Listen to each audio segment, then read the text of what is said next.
आज की हमारी इस डीप डाइव में हम इतिहास के एक बहुत ही मशहूर चमत्कार की बात करने वाले हैं। मतलब इसकी शुरुआत किसी बहुत बड़े आध्यात्मिक ज्ञान से नहीं हुई थी, बल्कि एक केटरिंग डिजास्टर से हुई थी। हाँ, बिल्कुल, एक ऐसा केटरिंग डिजास्टर जो किसी भी परिवार को बर्बाद कर सकता था। सही कहा। तो ये प्राचीन कथा है जिसे दुनिया पानी को दाखरस या वाइन में बदलने वाले चमत्कार के नाम से जानती है। लेकिन हम यहाँ साफ कर दें कि हमारा मकसद किसी धार्मिक नजरिए को थोपना या उस पर बहस करना नहीं है। एकदम सही। हम इसे एक अलग लेंस से देखेंगे। हाँ, मैं बस इस स्रोत सामग्री को एक ऐतिहासिक और सामाजिक दस्तावेज के रूप में देखना चाहती हूँ। मतलब मैं ये समझना चाहती हूँ कि पहली सदी के मिडिल ईस्टर्न समाज में ये मेहमान नवाजी के नियम और इंसानी मनोविज्ञान कैसे काम करते थे। ये एक बहुत ही जरूरी ढांचा है इस चर्चा के लिए। मतलब अगर हम इस कथा की ऐतिहासिक और भौगोलिक पृष्ठभूमि देखें तो ये घटना लगभग 2000 साल पुरानी है। जो कि गलील के एक छोटे से गांव काना में हुई थी, राइट? बिल्कुल। काना कोई बहुत बड़ा महानगर नहीं था, बल्कि एक साधारण सा कृषि प्रधान समाज था। लोग अक्सर इसे सिर्फ एक जादुई घटना मान लेते हैं। हाँ, एक टिपिकल चमत्कार की तरह। हाँ, लेकिन अगर हम इसके सामाजिक संदर्भों की परतें खोलें तो ये पहली सदी के यहूदी समाज के गहरे दबावों और इंसानी बर्ताव का एक बहुत ही सूक्ष्म अध्ययन बन जाती है। तो चलिए सीधे उसी शादी के जश्न में चलते हैं जहां से ये सब शुरू होता है। स्रोत बताते हैं कि उस समय शादियां आज के जमाने की तरह बस कुछ घंटों का रिसेप्शन या एक दो दिन का फंक्शन नहीं होती थी। अरे नहीं, वो तो पूरे एक हफ्ते तक चलती थी। पूरे गांव के लिए ये एकदम मेले जैसा माहौल होता था। मतलब जरा सोचिए, आज के समय में अगर आपको 100 लोगों को 7 दिन तक लगातार खाना पीना खिलाना पड़े तो ये लॉजिस्टिक्स किसी भयानक दुस्वप्न जैसे लगते हैं। और उस जमाने में ये लॉजिस्टिक्स और भी ज्यादा मुश्किल थे। ना तो कोई फ्रिज था, ना कोल्ड स्टोरेज, और ना ही बाहर से तुरंत कुछ ऑर्डर करने की सुविधा। हाँ, ज़ोमैटो या स्विगी तो था नहीं।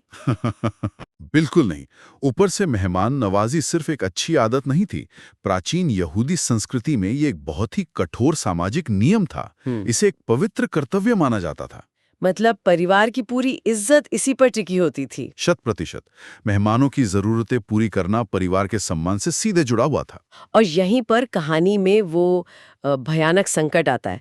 दावत के बीचों बीच मुख्य ड्रिंक यानी वाइन खत्म हो जाती है। अब यहाँ मुझे आपसे एक सवाल पूछना है। हाँ, पूछिए। अगर हम इसे आज के नजरिए से देखें तो किसी पार्टी में ड्रिंक्स खत्म हो जाएं तो लोग थोड़ा मुंह बनाते हैं, शायद कुछ शिकायतें करते हैं, पर जिंदगी तो खत्म नहीं हो जाती ना। क्या उस जमाने में ये सच में इतनी बड़ी त्रासदी थी? इसका जवाब है हाँ। आज के नजरिए से ये सिर्फ एक मैनेजमेंट फेलियर लगता है, लेकिन उस समाज को समझने के लिए हमें ऑनर एंड शेम यानी इज्जत और शर्म की संस्कृति को समझना होगा। अच्छा, तो ये सिर्फ एक व्यक्ति की बात नहीं थी। बिल्कुल नहीं। वो समाज व्यक्तिवादी नहीं था। पूरा ढांचा समुदाय पर टिका था। एक परिवार की सामाजिक पूंजी उनकी इज्जत होती थी। और दाखरस सिर्फ एक ड्रिंक नहीं थी।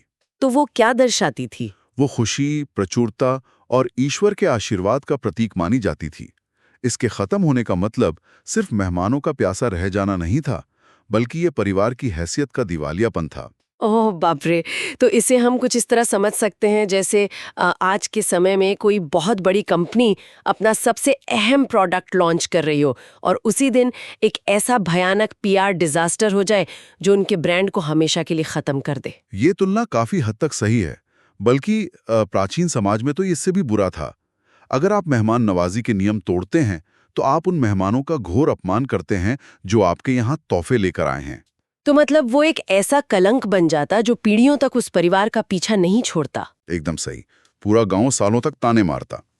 तो जिस समय वाइन खत्म हुई, उस समय उस घर की रसोई में काम कर रहे नौकरों के बीच जो घबराहट रही होगी, वो किसी जीवन मरण के संकट से कम नहीं थी। उस भारी पैनिक और दमघोटू तनाव के बीच कहानी का फोकस एक ऐसे इंसान पर जाता है जो मेजबान नहीं बल्कि एक मेहमान है। हाँ, यीशु की माँ मरियम की बात कर रही हैं? बिल्कुल। रसोई के उस संकट को सबसे पहले उन्होंने भांपा। वो तुरंत यीशु के पास गईं और स्थिति को बहुत ही संक्षेप में बताया कि उनके पास दाखरस नहीं है। हाँ, उन्होंने बस फैक्ट सामने रखा। पर यीशु का जो जवाब था वो मुझे बहुत ही अप्रत्याशित लगता है। उन्होंने कहा, हे नारी, मुझसे तुम्हारा क्या काम? अभी मेरा समय नहीं आया है। अक्सर कहानियों में तो नायक संकट देखते ही मदद के लिए कूद पड़ते हैं। यीशु का ये जवाब इतना रूखा और हिचकिचाहट भरा क्यों था?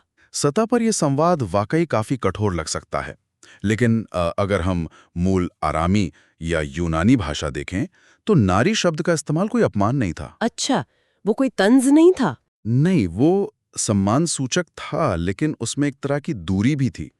यीशु अपनी माँ को ये जता रहे थे कि अब उनका रिश्ता सिर्फ एक माँ बेटे के घरेलू रिश्ते से कहीं आगे बढ़ने वाला है। मतलब वो एक बाउंड्री तय कर रहे थे वहां। सही कहा। और जो दूसरी बात उन्होंने कही कि मेरा समय नहीं आया, ये इस पूरी घटना का सबसे गहरा मनोवैज्ञानिक और दार्शनिक बिंदु है। यहाँ समय से उनका मतलब घड़ी के टाइम से नहीं था। तो वो अपनी नियति की बात कर रहे थे, राइट? बिल्कुल। वो उस क्षण की बात कर रहे थे जहां से उनके सार्वजनिक जीवन की शुरुआत होनी थी। यीशु इस बात को गहराई से समझते थे कि अगर उन्होंने आज अपनी शक्तियां दुनिया के सामने दिखा दी तो जो एक शांत जीवन वो जी रहे थे वो हमेशा के लिए छिन जाएगा। ये तो बहुत शक्तिशाली विचार है। मतलब वो उस एक पल में अपने गुमनाम जीवन के खत्म होने की आहट सुन रहे थे। एक बार चमत्कार हो गया तो उसके बाद सिर्फ भीड़ और जिम्मेदारियों का भारी बोझ ही उनके हिस्से में आने वाला था। और कोई भी समझदार इंसान उस बोझ को उठाने से पहले एक पल के लिए ठिठकेगा जरूर। ये हिचकिचाहट उनकी मानवीयता को दर्शाती है।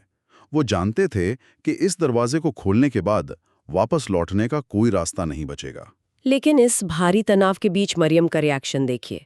उन्होंने यीशु की इस बात पर कोई बहस नहीं की। उन्होंने ये नहीं कहा कि तुम कैसी बातें कर रहे हो। उस परिवार की इज्जत दांव पर लगी है। हाँ, उन्होंने कोई लेक्चर नहीं दिया उन्हें। बिल्कुल। इसके बजाय उनका विश्वास एकदम अडिग था। वो सीधे नौकरों के पास गईं और बोली कि वो तुमसे जो कुछ भी कहें बस वही करना, सवाल मत पूछना। ये वाक्य कहानी में बहुत बड़ा टर्निंग पॉइंट है। मरियम ने यीशु के अंदर के संघर्ष को समझ लिया था, लेकिन वो ये भी जानती थी कि संकट में पड़े लोगों के लिए यीशु की करुणा उस हिचकिचाहट से कहीं ज्यादा बड़ी है। और नौकरों को दिया गया उनका निर्देश ये साबित करता है कि समाधान किसी लॉजिकल तरीके से नहीं आने वाला है। बिल्कुल। और इसके बाद तो लॉजिक पूरी तरह से पीछे छूट जाता है। सच में यहाँ पर बात सच में बहुत दिलचस्प हो जाती है। स्रोत हमें बताता है कि वहां पत्थर के 6 बहुत बड़े मटके रखे हुए थे। ये कोई छोटे बर्तन नहीं थे। हर एक मटके में 100 से 125 लीटर पानी आ सकता था। बाप रे, इतना बड़ा साइज! हाँ, लेकिन सबसे अजीब बात ये थी कि ये मटके पीने के पानी के लिए नहीं थे। उनका उद्देश्य पूरी तरह से अलग था।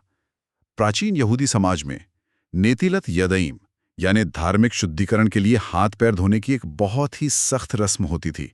बाहर की धूल मिट्टी धोने के लिए ये मटके रखे जाते थे। तो यहाँ मैं एक चीज समझना चाहूंगी, ये मटके मिट्टी के बजाय पत्थर के क्यों थे? क्या इसका कोई खास कारण था? ये बहुत ही जरूरी तकनीकी विवरण है। यहूदी धार्मिक नियमों के अनुसार अगर मिट्टी के बर्तनों में कोई अशुद्धता आ जाए तो वे अशुद्ध हो जाते हैं और उन्हें तोड़ना पड़ता है। अच्छा, उन्हें दोबारा इस्तेमाल नहीं कर सकते? बिल्कुल नहीं, लेकिन पत्थर के बर्तन कभी भी अशुद्ध नहीं माने जाते। इसलिए शुद्धिकरण के पानी के लिए हमेशा पत्थर के भारी और महंगे मटकों का ही इस्तेमाल किया जाता था। ये बात यीशु के उस निर्देश को और भी ज्यादा हैरान करने वाला बना देती है। यीशु नौकरों से कहते हैं कि इन शुद्धिकरण वाले पत्थर के मटकों को पानी से भर दो। जरा उन नौकरों की दिमागी हालत के बारे में सोचिए उस वक्त। वही तो, ये तो किसी बुरे सपने जैसा है। एक तो बेहतरीन वाइन खत्म हो चुकी है, परिवार की इज्जत डूबने वाली है, और उनसे कहा जा रहा है कि उस पानी से कुछ करो जो लोग अपने गंदे हाथ पैर धोने के लिए यूज करते हैं। एक कैटरिंग स्टाफ के लिए तो यह आदेश पूरी तरह से बेतुका था। हाँ, उन्हें तो समझ ही नहीं आ रहा होगा कि हो क्या रहा है। अगर चमत्कार करना ही था तो सीधे उन खाली सुराही या घड़ों में क्यों नहीं किया गया जिनमें वाइन रखी जाती थी? यही इस घटना का सबसे बड़ा प्रतीकात्मक हिस्सा है। हाथ धोने के मटकों का चुनाव कोई इत्तेफाक नहीं था। ये पुरानी कठोर धार्मिक परंपराओं के पानी को एक नए और जीवंत उत्सव के पेय में बदलने का एक रूपक है। वाह, क्या बात है। लेकिन हम यहाँ नौकरों को भी इग्नोर नहीं कर सकते। उस समय नौकरों की स्थिति बहुत कमजोर होती थी। अगर वे मेहमानों के सामने गंदा पानी पेश करते तो सबसे पहला और भयानक दंड उन्हीं नौकरों को मिलता। इसके बावजूद उन्होंने यीशु की बात मानी। ये आज्ञापालन की चरम सीमा है। स्रोत में लिखा है कि उन्होंने मटकों को कुएं के पानी से एकदम ऊपर मुंह तक भर दिया, कोई कंजूसी नहीं की। और जब मटके भर गए तो यीशु का अगला निर्देश था कि अब इसमें से थोड़ा सा निकालो और जो इस दावत का मुख्य प्रबंधक है उसे चखाओ। इस कहानी का टेंशन अपने पीक पे यहीं पहुंचता है, राइट? बिल्कुल, ये वो पल है जहां विश्वास का असली टेस्ट होता है। मैं तो बस उस नौकर की हालत इमेजिन कर रही हूँ जो वो प्याला लेके मैनेजर की तरफ जा रहा होगा। बेचारे का दिल कितना जोर से धड़क रहा होगा। हाँ, उसे लग रहा होगा कि आज तो उसकी शामत आ गई। प्रबंधक को तो रसोई के इस पूरे हाहाकार के बारे में कुछ भी नहीं पता था। नौकर वो प्याला उसे सौंपता है, प्रबंधक एक घूंट लेता है। और यहीं पर वो खामोश चमत्कार अपना असर दिखाता है। प्रबंधक का रिएक्शन कहानी को पूरी तरह पलट देता है। उसकी आंखें फटी रह जाती हैं। वो सादा पानी नहीं था, बल्कि वो बेहतरीन क्वालिटी की वाइन बन चुकी थी। और वो इतना इम्प्रेस होता है कि तुरंत दूल्हे को बुलाता है। हाँ, वो दूल्हे से कहता है कि भाई हर कोई दावत की शुरुआत में सबसे अच्छी वाइन परोसता है और जब लोग पीकर मस्त हो जाते हैं तब हल्की वाली देता है, लेकिन तुमने तो सबसे शानदार वाइन अब तक बचा के रखी थी। इस रिएक्शन को समझना बहुत जरूरी है। प्रबंधक के इन शब्दों से दो बातें साफ होती हैं। पहली ये कि चमत्कार से बनी वो चीज कोई साधारण वाइन नहीं थी, वो सर्वोत्तम थी। मतलब एकदम प्रीमियम क्वालिटी की। बिल्कुल। जब कोई दिव्य हस्तक्षेप होता है तो वो केवल काम चलाऊ नहीं होता, वो प्रचुरता से भरा होता है। उन 6 बड़े मटकों का मतलब था लगभग 600 से 800 लीटर वाइन। बाप रे, इतनी दाखरस तो शायद पूरे साल के लिए काफी होती उस गांव में। हाँ, इतनी बड़ी मात्रा थी वो। और दूसरी सबसे अहम बात है इस चमत्कार का खामोश होना। ये पहलू मुझे भी सबसे ज्यादा हैरान करता है। जब भी हम चमत्कारों की कहानियां सुनते हैं तो उनमें अक्सर कोई बड़ा तमाशा होता है। आसमान से रोशनी आती है, आवाजें गूंजती हैं, या फिर भीड़ इकट्ठी करके दिखाया जाता है कि देखो मैं क्या कर रहा हूँ। लेकिन यहाँ ऐसा कुछ भी नहीं हुआ। बाहर महफिल अपने शबाब पर थी, संगीत बज रहा था और मेहमान जश्न मना रहे थे। किसी को भनक तक नहीं लगी। बिल्कुल, किसी को नहीं पता चला कि कुछ मिनट पहले वे एक भयानक सामाजिक पतन के कितने करीब थे।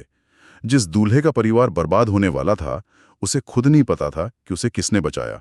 उल्टे उसे तो अपनी अच्छी मेजबानी के लिए तारीफें मिल रही थी। यीशु ने परिवार की इज्जत बचाने का काम किया, लेकिन उसका कोई क्रेडिट नहीं लिया। सारा सम्मान उस परिवार के नाम ही रहने दिया। यही तो इसकी खूबसूरती है। किसी को गहरे संकट से निकालना और उसे ये एहसास भी न होने देना कि वो संकट में था, ये करुणा का एक बहुत ही ऊंचा स्तर है।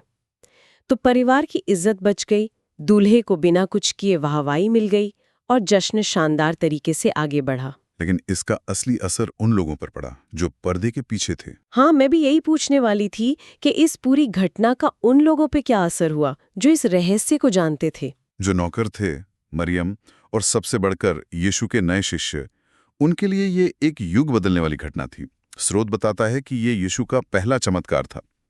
उन शिष्यों ने अभी कुछ ही दिन पहले उन्हें फॉलो करना शुरू किया था। तो वो शायद अब तक उन्हें सिर्फ एक ज्ञानी गुरु मान रहे होंगे। बिल्कुल।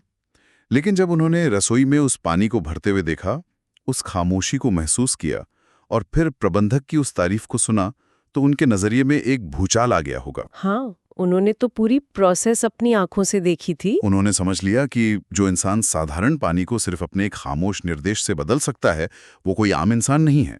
इस एक घटना ने शिष्यों के दिलों में मौजूद संदेह को पूरी तरह मिटा दिया। उनका विश्वास पक्का हो गया। हाँ, वो केवल किसी फिलॉसफी के पीछे नहीं चल रहे थे, बल्कि एक ऐसी सत्ता के गवाह बन गए थे जिसका भौतिक दुनिया पर पूरा अधिकार था। तो कुल मिलाकर एक छोटे से गांव की शादी, 6 पत्थर के मटके और एक ऐसी खामोश घटना जिसने इतिहास की धारा को हमेशा के लिए मोड़ दिया।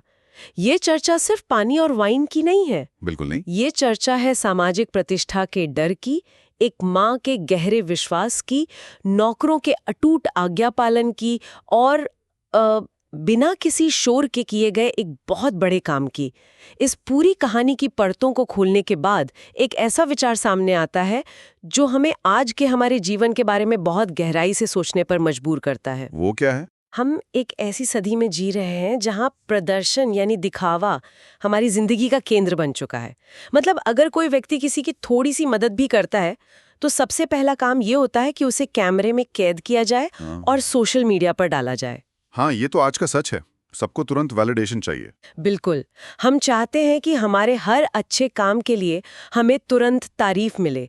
लेकिन इस प्राचीन कहानी में एक परिवार की इज्जत को पूरी तरह से मिट्टी में मिलने से बचाया गया, और वो भी इतनी खामोशी से कि जिसकी इज्जत बची उसे खुद नहीं पता चला कि उसके साथ क्या हुआ। सारा क्रेडिट दूल्हे को मिला, और काम अंधेरी रसोई में हुआ।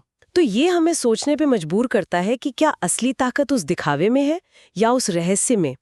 जब हम किसी की मदद करते हैं और उसका ढिंडोरा नहीं पीटते, आज जब हमारा कोई महान काम केवल हमारे और उस ब्रह्मांड के बीच एक गुप्त रहस्य बनकर रहता है, तो क्या वो खामोशी उस काम को और भी ज्यादा शक्तिशाली नहीं बना देती? ये बहुत ही गहरा विचार है। एक ऐसी दुनिया में जहाँ हर चीज दिखावे के लिए है, किसी की इज्जत को बिना किसी शोर के बचा लेना शायद आज के समय का सबसे बड़ा और दुर्लभ चमत्कार है।